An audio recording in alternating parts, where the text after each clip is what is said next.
गोकुळच्या निवडणुकीत बाप कोण? नमस्कार, मी संतोष पाटील. तुम्ही पाहतात एस पी न्यूज. गोकुळ दूध संघाच्या निवडणुकीची रणधुमाळी सुरू झाली. 4,800 ठरावधारक मतदारांपैकी अवघे 500 ठरावधारक आपल्या हातात आहेत.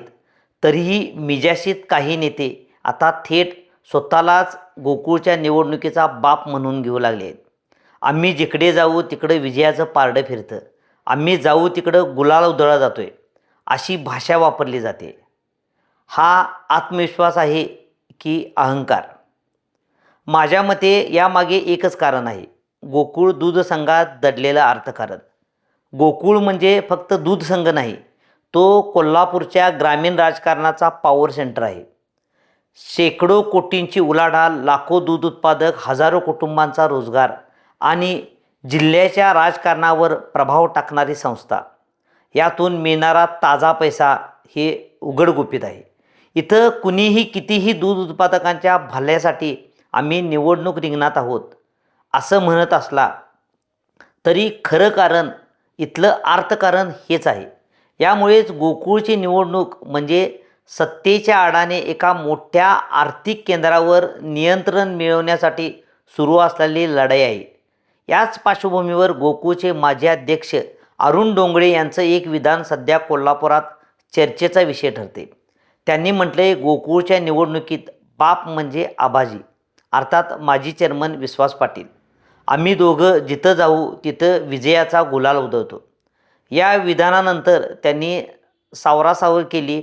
आबाजींच्या वयाचा दाखला दिला. महायुतीची आघाडीच निवडून येणार असाही दावा केला.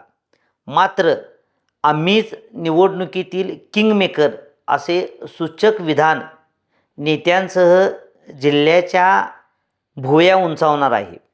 राजकारणात आत्मविश्वास असावा, कार्यकर्त्यांमध्ये जोश निर्माण करण्यासाठी मोठी विधानं केली जातात, पण आत्मविश्वास आणि अहंकार यांच्यातील रेषा फारच पातळ असते. ती एकदा ओलांडली की मतदार शांतपणे उत्तर देतो आणि ते उत्तर भाषणातून नाही तर मतपेटीतून येतं. याचं भान ज्येष्ठ म्हणवणाऱ्या या संचालकांना नक्कीच असणार. सुरुवातीला महादेवराव महाडिक, दिवंगत आमदार PN पाटील यांच्या सावलीत गोकुळचं राजकारण केलं. मल्टीस्टेटच्या मुद्द्यावरून मागील निवडणुकीत डोंगळे आणि आबाजी हे आमदार सतेज पाटील आणि मंत्री हसन मुश्रीफ यांच्यासोबत गेले. त्यानंतर डोंगळे यांनी मंत्री हसन मुश्रीफ यांच्यासोबतच राहून महायुतीमध्ये जाण्याचा निर्णय घेतला. तर आबाजी यांनी जिल्हा परिषद निवडणुकीत शिंदे गटात प्रवेश केला आहे. आज हे दोघेही पुन्हा महायुतीमध्येच आहेत. याचा अर्थ राजकारण विचारधारेपेक्षा समीकरणावर आणि सत्तेच्या गणितावर जास्त चालतं हे उघड आहे. दरम्यान महायुतीमध्येही सगळं काही आलबेल आहे असं नाही. मंत्री हसन मुश्रीफ यांनी तब्बल 2,000 ठराव दाखल केल्याचा दावा केला.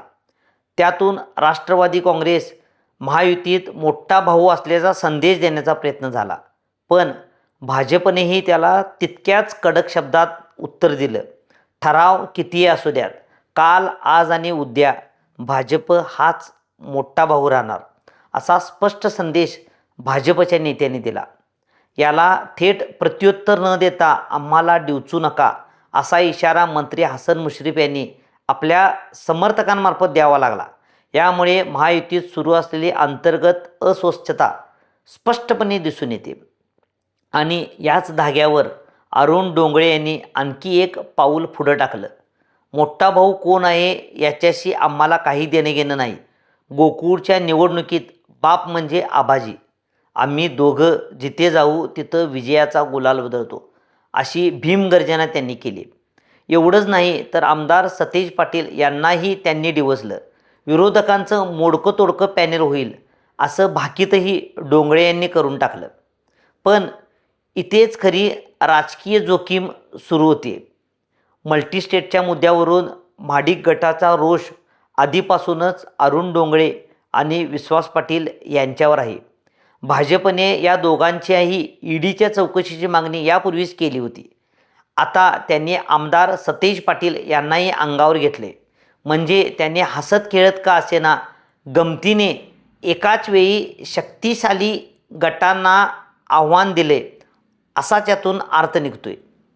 प्रश्न असा आहे की नेत्यांना खुश करण्यासाठी आणि आघाडीच्या राजकारणात स्वतःचं वजन दाखवण्यासाठी केलेली ही विधानं भविष्यात आपल्यालाच अडचणीची ठरणार नाहीत का, याचं वास्तव वेगळं आहे. गोकुळची निवडणूक 300 किंवा 500 ठरावावर जिंकली जात नाही. विजयासाठी 2,500 आसपास मतांची बेरीज करावी लागणार आहे. ती बेरीज एका व्यक्तीकडे नाही, ती नेते आणि आघाडीच्या माध्यमातूनच येणार आहे. आणि म्हणूनच आम्ही जाऊ तिकडे विजय असं म्हणणं राजकीय भाषणासाठी ठीक असलं तरी प्रत्यक्ष निवडणुकीत त्याची किंमत मतदारच ठरवत असतात. राजकारणात प्रत्येक निवडणुकीआधी कुणी स्वतःला किंगमेकर म्हणतो, कुणी बालेकिल्ला सांगतो, तर कुणी अशा प्रकारे स्वतःला बाप म्हणून घेतो. पण निकालाच्या दिवशी एकच गोष्ट खरी ठरते, मतदार कुणाच्या बाजूने उभा राहिला. यापेक्षा मोठा बाप लोकशाहीत कुणीच नाही. गोकुळच्या निवडणुकीत यावेळीही मोठा भाऊ, छोटा भाऊ आणि बाप या शब्दांची राजकीय आतिषबाजी सुरू झाली. पण अंतिम निर्णय ना पत्रकार परिषदेत होणार आहे ना व्यासपीठावर. तो होणार आहे फक्त मतपेटीत. आणि मतपेटी नेहमीच अहंकार हारतो, हा इतिहास सांगतोय. धन्यवाद. पाहत रहा SP न्यूज.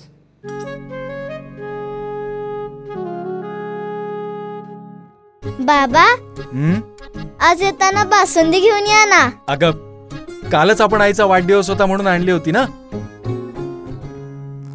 ऐकलं, गोकुळची बासुंदी पुन्हा खावीशी वाटतेय.